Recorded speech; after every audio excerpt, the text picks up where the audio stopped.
Hey guys, welcome back to Duncan's Land and Livestock. This is Josh. Today we are loading some wheat from the first bag in the rain. Uh, it decided to rain on us since our last episode. It's honestly been a few days. Kind of annoying, can't really do much, but we noticed that the wheat prices were pretty high right now. They're not peaked just yet, but they're only about $1.50 a bushel off, so I figured we might as well get the truck loaded up and hauled off this bag. It's only one bag, not really a huge deal. It's about 8,400 bushels, so it'll take the Load King about uh, 3 or 4 full runs, full trailer runs anyway. Um, we did actually, however, sell off field 27, and we used some of that profit to pick up this Kenworth W900. Uh, Quite the massive ride. It's on airbags. It's got a tag axle. Tag axle doesn't have its own steering, so that's kind of bothersome going around turns. Usually, what we'll do is we'll either slow it down real hard, or we'll lift the tag axle for a turn, especially for the Load King because it's huge.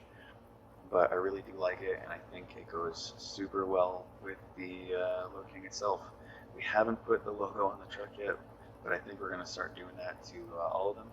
We still have the TA80, but we're kind of just using that as a haul around whatever truck because we only have the Load King and the Wilson 50. So we're going to use this to haul grain this year. I think we're going to keep it as well because so far it's been a fantastic truck. It's been a few days, so I like it a lot. But kind of in this episode, we're just going to haul this bag and maybe clean up the yard a little bit, get things sorted out. We do have to purchase a plow. We got to do some tillage on all the fields because I would like to plant alfalfa and get that ready. The land that we were looking at was south of our last field that we sold, and it looks like it'll be a pretty good area. It's around $400,000, but it's a lot more land than what we had before, and it looks like there will be a pretty good space to build a barn. So we can get a couple hundred head of cattle in there and get the dairy situation started. Well, we're going to go ahead and load these trailers up, haul it on out, and yeah, I'll see you all after.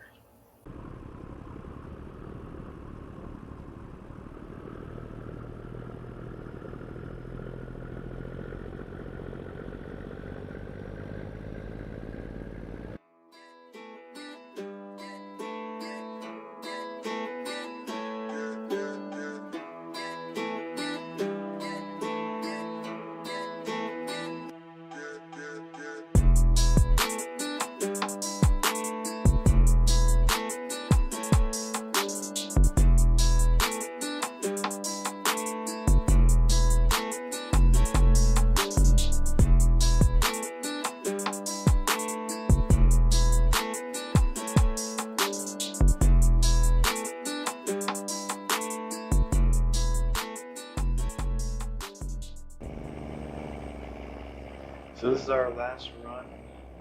We do have about 700 bushels left or so, but I might just throw that in one of the smaller grain trucks that we have that's empty. Not really necessary to bring that over to the co-op just yet, and prices won't change for a little while, so I'm not too worried about it. But we did, however, get a couple videos from Andy down at the farmyard earlier as we're loading up the truck here, truck and trailer here. And we actually traded in our John Deere cart and drill for the Bourgault 7950 and the 84-foot drill. John Deere, Flint Hills. I guess this morning they got that set up from North Dakota, and I figured we could jump the gun and trade our drill in and see how we could split the difference. It was about $250,000 difference, so I can't really be upset about it. It's kind of overkill for what we're doing at the moment, but I think once we get our field situated and have a lot more land to work with, it'll be completely worth it to speed things up. And like I was saying before, we won't really have to worry as much about going back and forth for seed and fertilizer because the cart is massive in comparison to the John Deere cart that we had. So we're going to finish up this last run here, see what kind of price they're giving us, for the rest of this. And I think we'll be pretty set to get through winter. We're gonna go ahead and buy a bunch of seed. We might just have it delivered instead of having to run with the co-op, make our lives a little easier, and that'll make winter cleaning up a little easier as well. But we're gonna buy a bunch of seed, buy a bunch of fertilizer. We are definitely gonna do some alfalfa this year around, probably for all 3 fields that we'll have, because we got to get silage going for the cattle that we'll have. So we'll get to it as soon as possible. We'll finish this up here, and I'll see you back at the yard. We're going to check out that carton drill.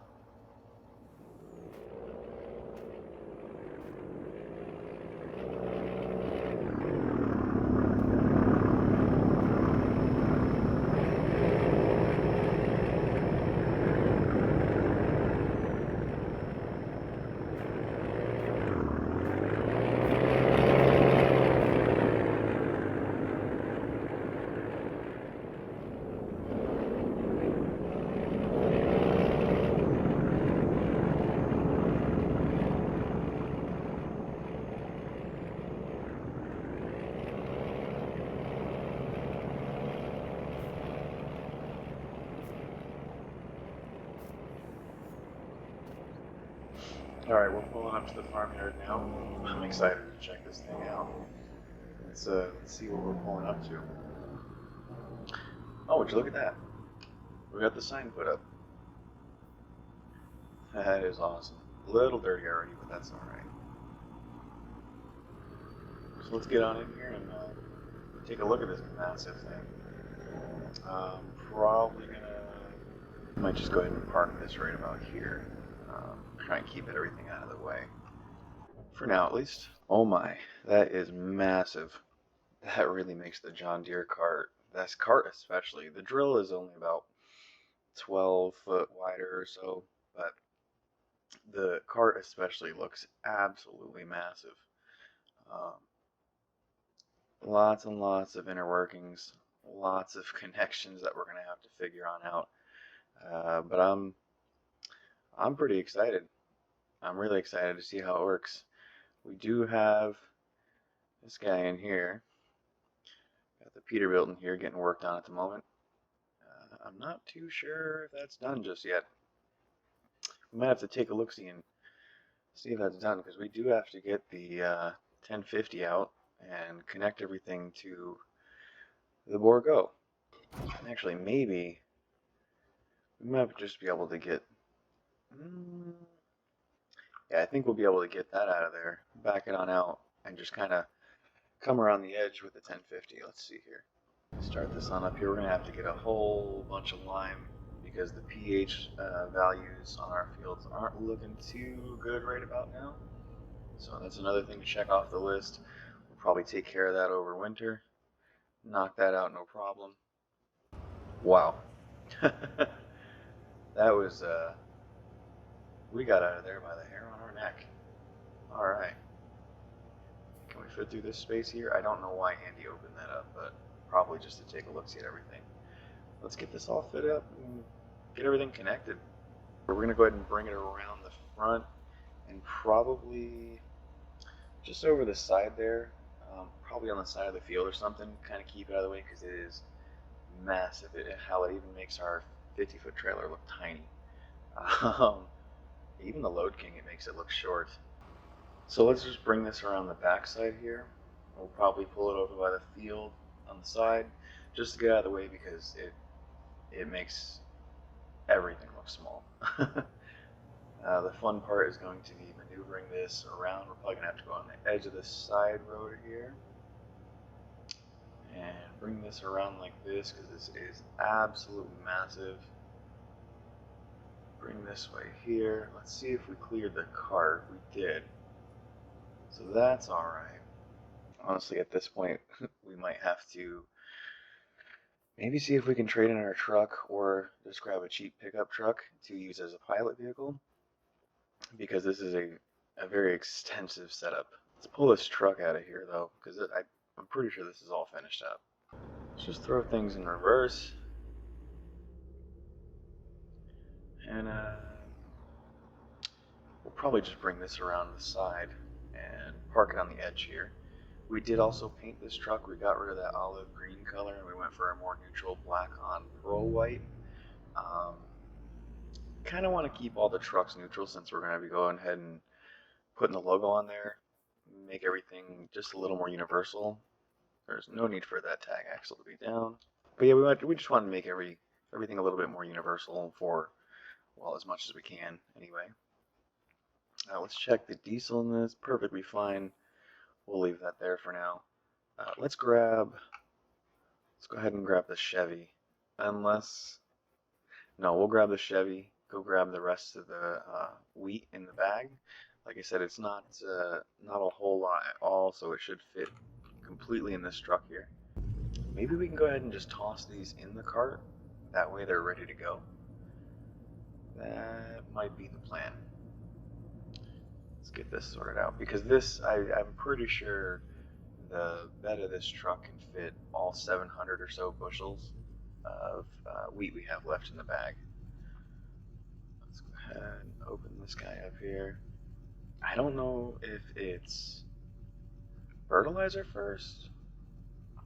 I believe it's just like most other carts and it's fertilizer first. Let's bring this to the belt. Seed first. That is truly different. Wow, that was quick. That goes up fantastic. Let's go ahead and bring this guy over here. We're gonna run through the field and grab the rest of that wheat real quick. Let's see, where are we at? Right over there. So we're gonna grab the rest of this wheat. I think what we'll do is we'll start debagging the soybean bags as well, and maybe we'll go ahead and throw those in the bins over winter so they're not rotting in the bags all winter. That would really suck. We don't want anything getting to them either way. But maybe we'll go ahead and throw a time lapse here so you can watch that all get all done.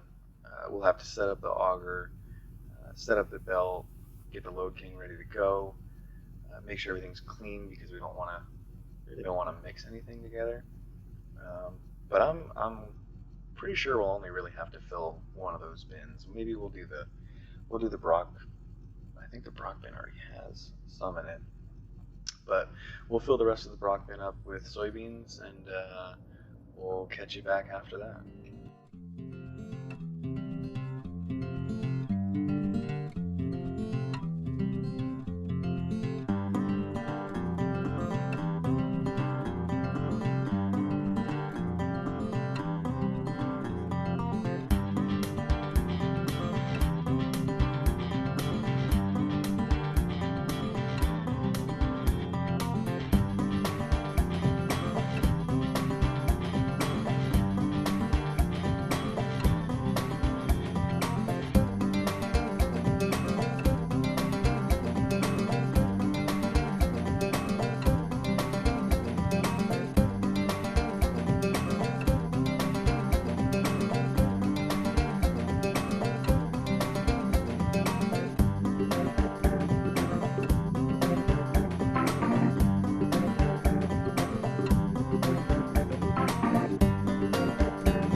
Hey guys, so it's early summer now.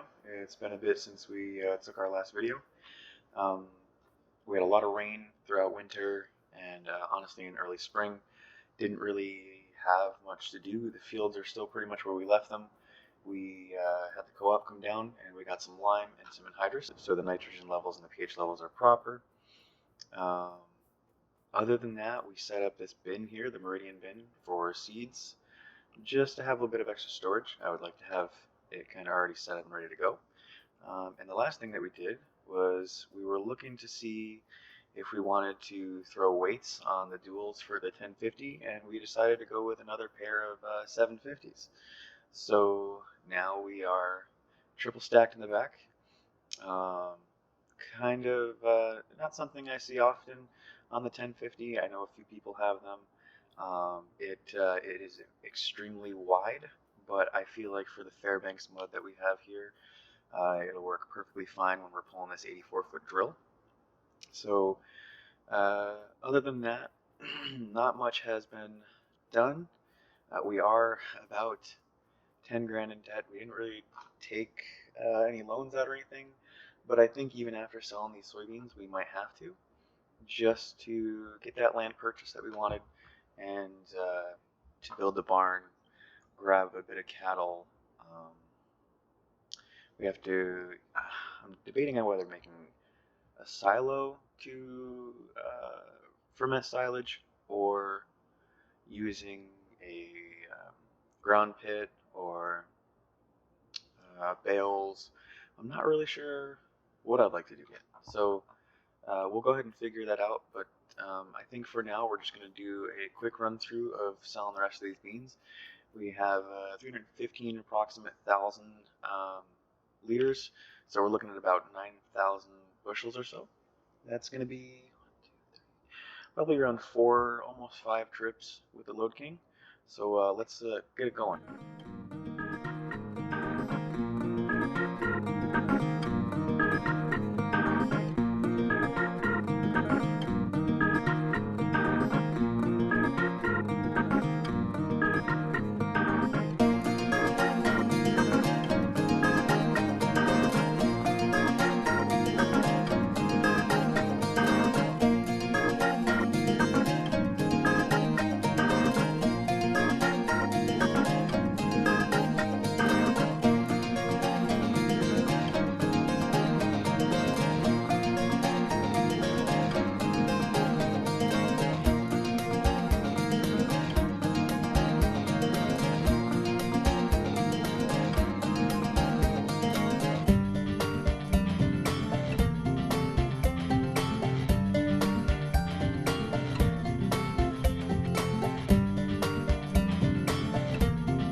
So we're back here at the yard. I spoke to the owner of the land that we're looking to purchase on our way back, and definitely just clipped the truck there. He does have barley currently growing. It's got probably a couple more weeks to grow, and then it'll be ready to harvest. I did ask if you wanted to go through another harvest and take care of that before we purchase the land, and he said that if we up the price a little bit, he would just let it off with, you know, give it to us for a little bit higher than what we were looking to pay for. But honestly, the profit that it seems like we can make off of the barley will make up for a bit of our losses. So I think we might have to go ahead and do that. Um, I mean, I can never be mad about having to harvest some barley. Um, the how can I explain it? I guess it's just the yield that you get from barley and cereals in general is so satisfying. There's some areas where we're getting 280 bushels an acre. That's absolutely ridiculous. I mean, I know price-wise everything kind of just averages out anyway. I'm going to pull this forward here. I know it averages out anyway to be around the same price as most other things, but it's just satisfying. So I think we'll have to go ahead and take him up on that offer. Probably right after we're done with this here. He said by late summer we have a chance to decide on that. So I think that might be the move. We're gonna take the rest of these soybeans to the co-op, and we'll see you after. All right, so we're back here at the yard. We are all set with Haulin soybeans. That's taken care of. Looks like we got about 663,000 off of that harvest, minus the, of course, 10,000.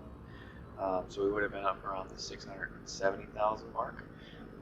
Can't really complain about it. That seems pretty darn good to me. So now, I guess we just have to figure out this land situation. Like he said, he is growing barley. So I was going to wait to drill alfalfa until we had that patch of land, but I didn't know that he had some barley in there. So what we might do is get the drill situated, get everything ready to go, and plant our current 2 fields with alfalfa. Um, I might be mistaken, but I don't believe I'm not. I believe alfalfa grows a little bit faster than barley as it is anyway. So maybe we can have the alfalfa kind of catch up to the barley during growing season and be able to harvest everything all together, make some profit back on that main field. There is a second small field behind some trees on that bit of land there. But what I might think, I don't know, I might just completely get rid of that, bring down a lot of the trees throughout the middle, and kind of just connect the 2 areas, the 2 fields rather. And that can be, we can make the lower end where the barn is and all of the things we need for the dairy portion of this farm here, and maybe extend the field a little bit. We could probably, I believe the main field is about 60 acres or so, when both of our standard fields here that we've had for a while now are about 43 to 42, or I'm sorry, 43 to 44. So we'll have a bit of extra space. Maybe we can bring that other field out there up to around 70 acres. It'll bring our harvest season up quite a bit on yield, so that'll be cool, especially when we go to do soybeans the next time around. But I think for now we're going to end this episode here. We're going to get this big thing all situated and ready to go for alfalfa. We will see you next time. Take care.